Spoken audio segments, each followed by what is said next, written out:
extremely unusual situation in the dental practice. We'll be talking about this right now. Hello, I am Dr. David Madow, along with... I'm Dr. Richard Madow. We are your co-hosts on the Dental Practice Fixers. And we do have kind of a crazy question today, don't you think? I'd say bizarre.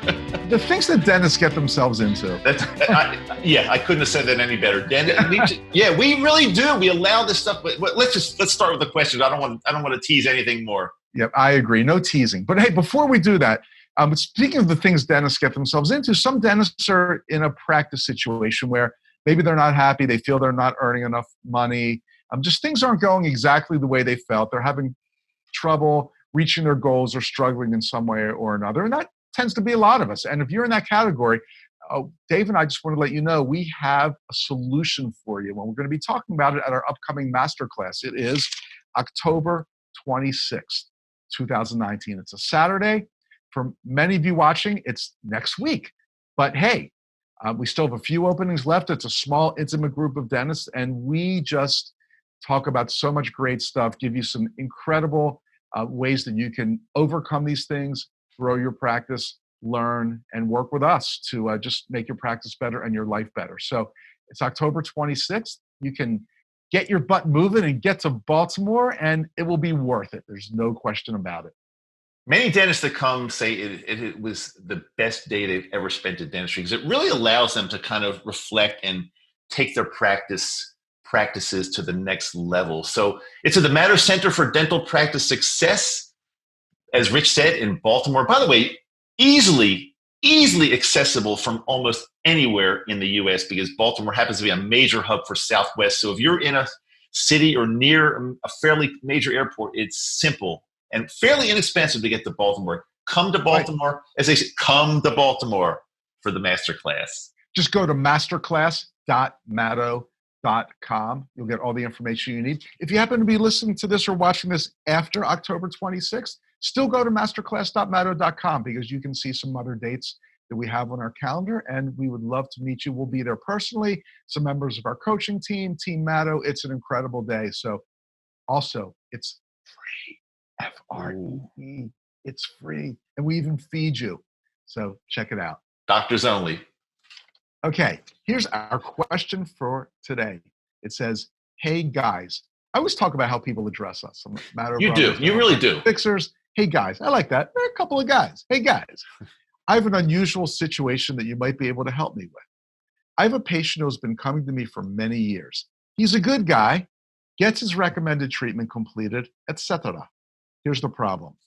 The last 2 times he has needed a crown, he has had his buddy, who is a dentist in Florida, do the prep and impression when he's been there on vacation. Then the crown is sent to me for an insert. The last one, just a few weeks ago, needed quite a bit of adjustment and honestly could have used a re-impress. He tells me to, and this is in quote marks, charge whatever is reasonable to glue the crown in, unquote. When the first crown just dropped right in, it was one thing, but the more recent one was different. Any suggestions? I don't take this personally and want to do the best for my patients. Am I being a sucker? A dental practice fixer listener in the great state of Michigan. What do you think, man?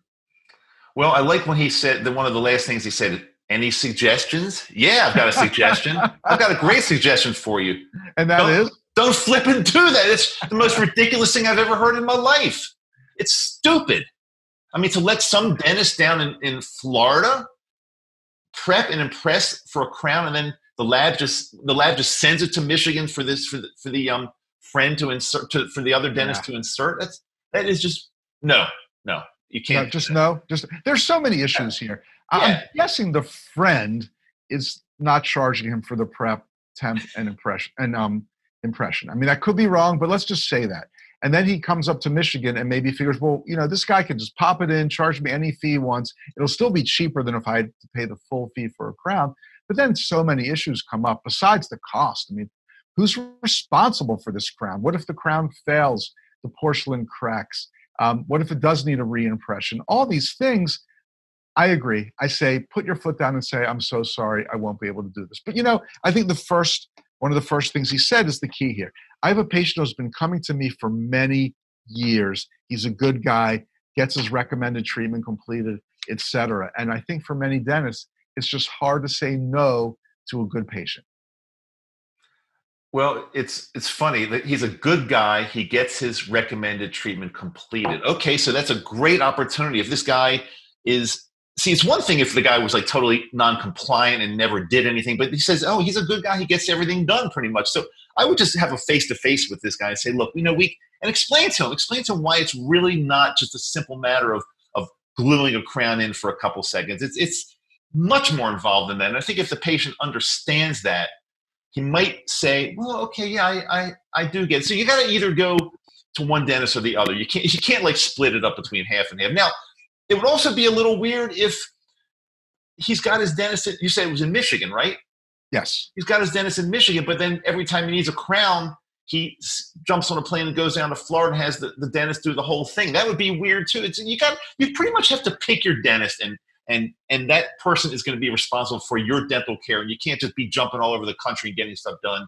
And especially you can't get half done here and half done there. You can't do that. Pick your dentist and go with it, man. Well, absolutely. I think the way that you just phrased that kind of points to something that I think that this is just a classic example of people feeling that dental treatment is a commodity. Like, hey, yeah, of course I can get this done here. They'll just send the crown up here. This guy can pop it in. It's no different than, if I can buy a car from this dealer and get it serviced in another place because, the dealer, it's a car dealership. They use the same parts. They have trained mechanics. What the hell's the difference?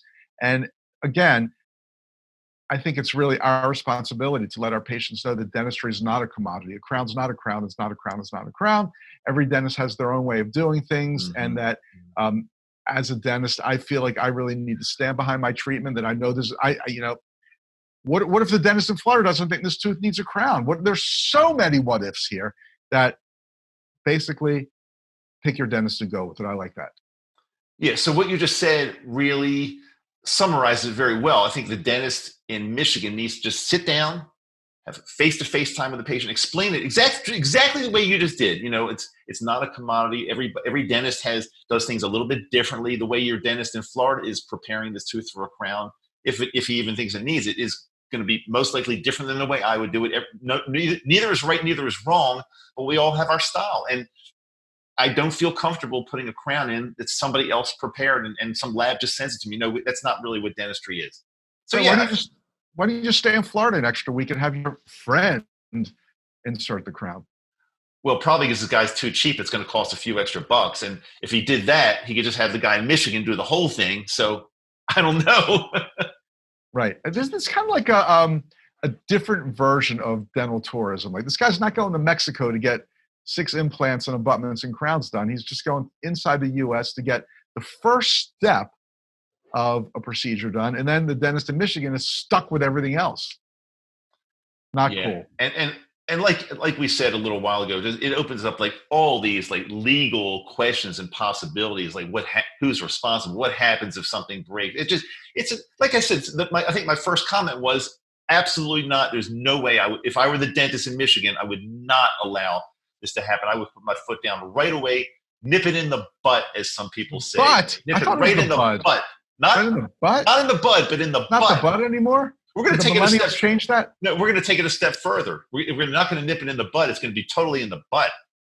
Wow, that's scary. What if the dentist in Michigan says, sure, I can, and I'll use his terms, glue the crown for you, but I'm after that point, I'm completely responsible for this crown. Any remakes, any issues, so I do have to charge you the full crown fee to do that.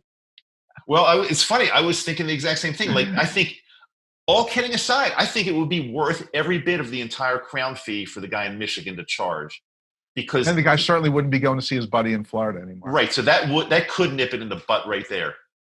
I'm guessing this guy doesn't have insurance either, because that would just lead to even more complications. Let's just say the whole thing is a total mess. Doctor, don't do it. Do not allow that to happen ever again. Yeah, before we put it to rest, though, I just want to make kind of the broad statement about I never let anything go to rest, right? Never, never.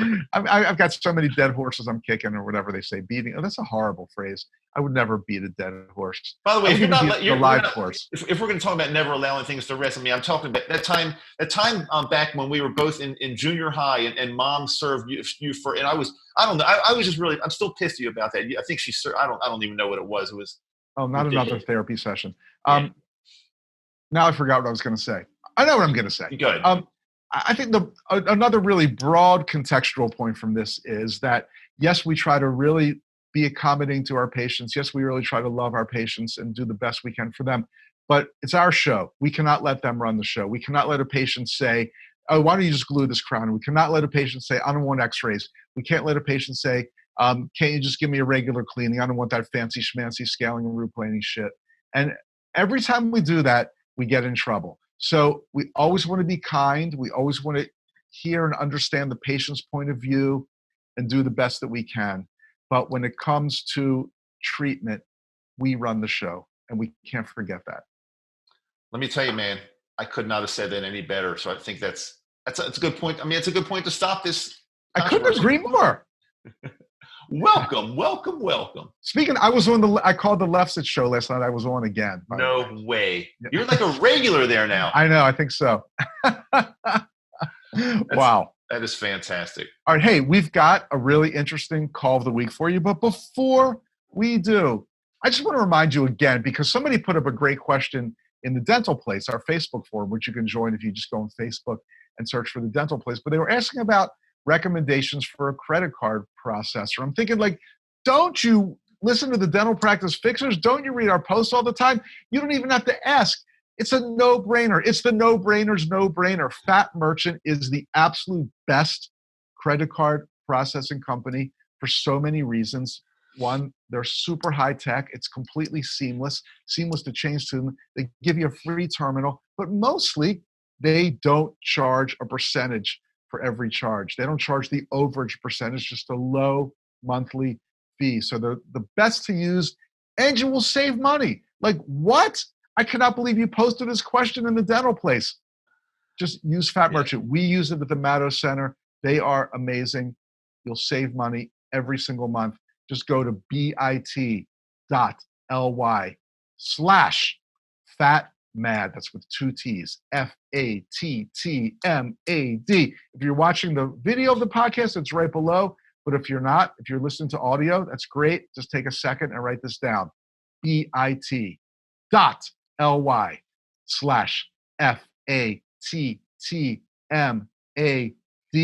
You'll start saving money and have better credit card processing immediately, just like we do here at the Madow Center.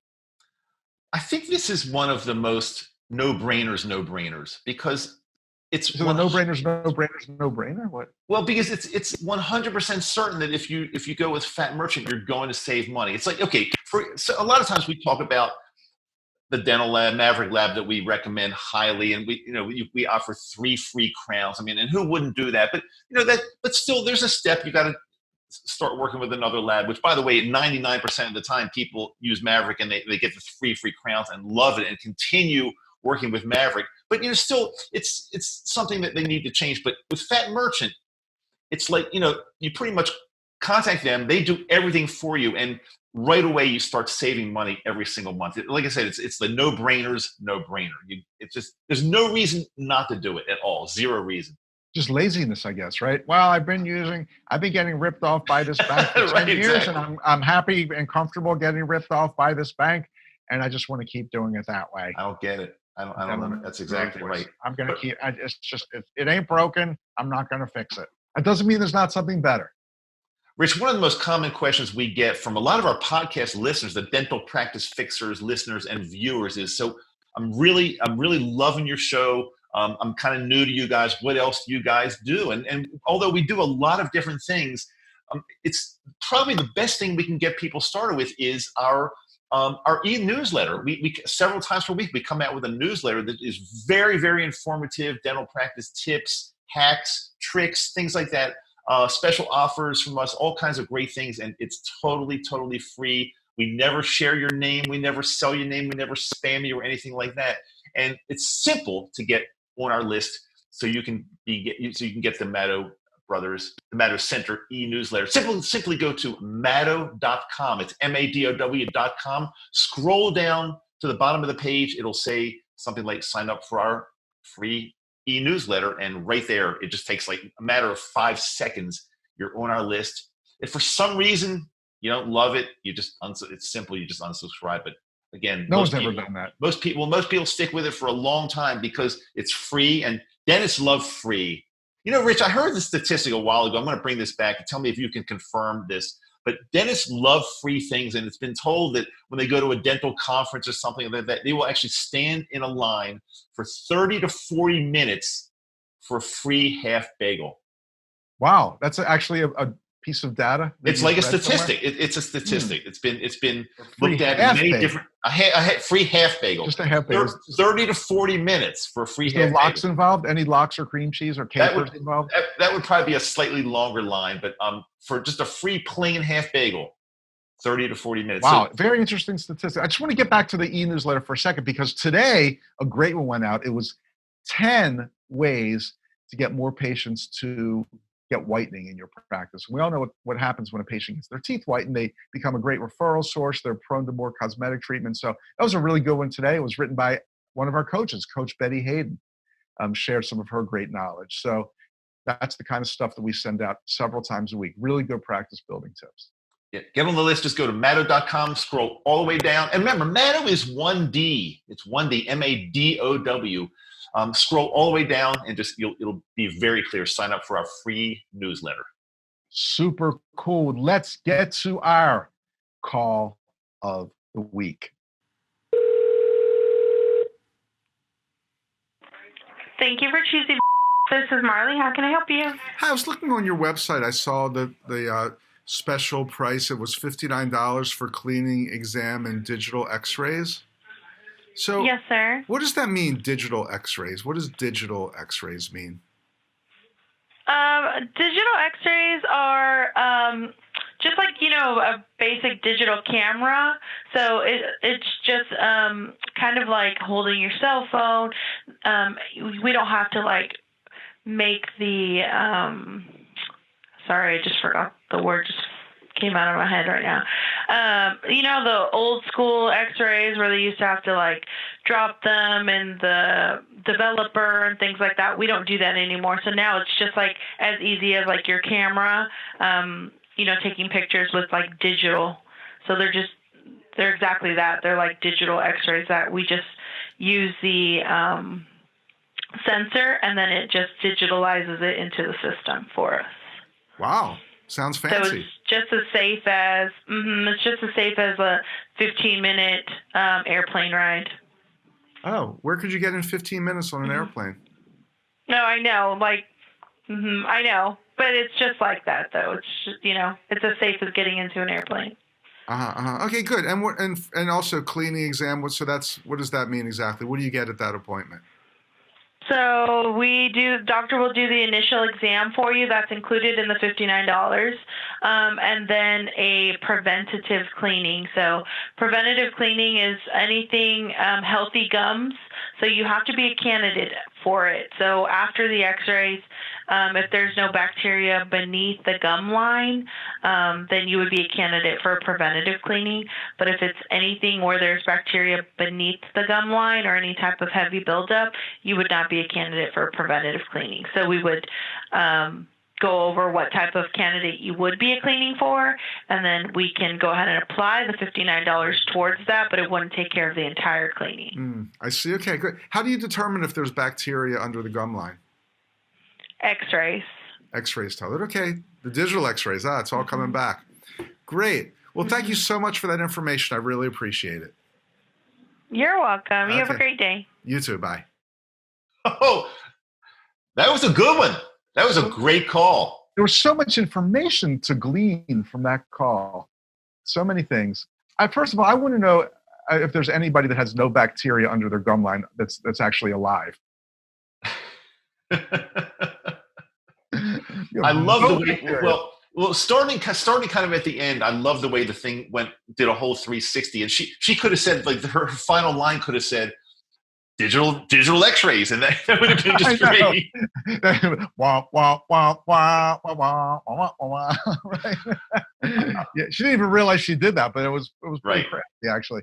But I didn't know that there were people without bacteria under their gum lines, and then that could be determined by X-rays. I learned so much in this call. It was amazing. I would say that was an infamous call that our famous saying, it went from bad to worse. Worse, and then ended with a thud. But I think it's just one example of, it's always, I don't know. You really go downhill when you start trying to give clinical information over the phone, especially if the person has no idea what they're talking about. She didn't really know what digital X-rays were. She had no idea, and I don't like the word preventative. I know some people use the word. I like preventive. Yeah, preventive. Neither here nor there on that one, though. But she didn't know what that meant. She didn't know how to determine if someone has perio disease, nor should she even be talking about it over the phone, because everything she said was wrong. Right. I love the fact that she equated the digital radiographs with an airplane ride. Now, we understood what she, at first, the 15-minute airplane ride. Now, we understood that we're dentists, but the average person, she didn't say anything about the radiation that you might get while you're 30,000 feet above the earth. She just said, she made it sound like an airplane ride. So somebody might think, well, yeah, sometimes airplanes crash and it can be a little dangerous. They might not have even had any idea what she was even talking about. Good point. She did not say it's the same amount, which is an incorrect statistic anyway, I believe. Right. She didn't even say it's the same amount of radiation as being in an airplane for 15 minutes. She said it's like a 15-minute airplane ride. Yeah, what does that mean? I think she got her data mixed up. I think it's would you say 15 minutes in the sun would be like a digital bite wings, and the airplane ride I think is less, like it's a coast. I think we used to say a full series of X-rays in the old days with lots of radiation was like a coast-to-coast airplane ride. Yeah, and I think that was almost like, who knows whether that's really true or not. But I think the idea is just saying, listen, you're making such a big deal out of not wanting X-rays, but if you had to fly to LA from the East Coast, you probably wouldn't be saying, well, I don't want to do that because of the radiation. Nobody even thinks about that. So stop talking about the radiographs because it's just a stupid argument. So I think that's how it really came about. But I don't think anybody's really measured the exact amount of radiation that you get from a cross-country flight. Well, I do want to point out also that as the caller, I never even asked about radiation. I just said, what are digital X-rays? Right. True. So, but let me ask you a question. Since we're like harping on her explanation. Away. Let's say, because I know whenever we speak, Rich, we always talk about office calibration and we try to have offices come up with commonly asked questions that you're going to get. You won't get them every day, but the most commonly asked questions. And then as a team, huddle together, figure out the best possible answers for these questions. So there could have been a very, very simple explanation when you said, what is a digital X-ray? She could have explained that in 10 seconds, very easily on layman's terms. Like we say, if explain something to a fourth or sixth grader on that level is probably the best way to do it instead of just trying to explain it in a more difficult way. A really simple answer. What I got to tell you, there's a reason I asked that question, like what are digital X-rays and what's involved in a checkup and cleaning? Because again, we just call these offices randomly. I know, Dave, you probably do the same thing when you do the calls, but I just went on Google and I Googled like dentist and I just made up the name of a city, just randomly. It came into my head. And then boom, clicked on an office. Their website, when you go on the website, the first thing you see in this huge point size is $59 special exam, cleaning, digital X-rays. So that's what they're advertising. That's what they're pushing in the humongous point size that takes up the entire front page of the website. Seemed to be fair game to ask about that, right? You think since they're publicizing it so much, everybody will be a little more well-versed. I totally agree. The office should be calibrated. Every office should be calibrated. And also, she just, something, like I said, she went from bad to worse because she wouldn't stop. She was talking about, I think one of the craziest things was she was talking about if you're a candidate for preventative cleaning. So what does that mean? Like you have to enter the debates now and debate with other candidates and see who comes out ahead? I mean, what does that even mean? A candidate for preventive cleaning? I think you have to have 300,000 signatures that say you need preventive cleaning. I'm a candidate. That was a weird word. I've heard it used before, but it is a strange word. The whole thing was just crazy. And then, of course, the bottom line is probably the most important point is she did not ask for any information or ask for an appointment. She asked to schedule. She has nothing. It was horrible. I Horrible. totally agree. I was thinking that too. Like what the caller said, I saw that you give digital x-rays. So obviously they're interested. What are digital x-rays? She could have, like, in one sentence said it's the latest high-tech way to do x-rays. They're extremely accurate with very little radiation. And that's the way we love to do things here at the practice. Would you like to come in and schedule your cleaning? Just something really simple, Simple. Why lead to this huge, long, ridiculous conversation? And never ask for the appointment. But before we give the grade, which I think I know how we're each going to grade, because we've done this before a little bit. But again, I think it's a classic example of the doctor being in the back thinking that, oh my God, my Madge is she's the best. She engages people on the phone and she gives great information, and she's fantastic. I couldn't run this practice without her. Meanwhile, look what she's doing. It's ridiculous. Right, because this woman was very friendly, extremely pleasant to talk to, all those good characteristics that we want in the person that's answering the phone. So I agree. I would see why the doctor would say, we've got a superstar up front. She's great. Yep. She loves people, kind person, pleasant phone voice, all those things she had, but didn't make the appointment. I'm going to say, Rich, the superstar gets an F. I'm going to agree. Double F. Okay, well, that wraps up another episode of the Dental Practice Fixers. Please send in your question. We'd love to hear from you. And that being said, we will see you on the next episode. I'm Dr. Richard Madow. Dr. David Madow, thanks so much for being with us today. Definitely we'll see you next time.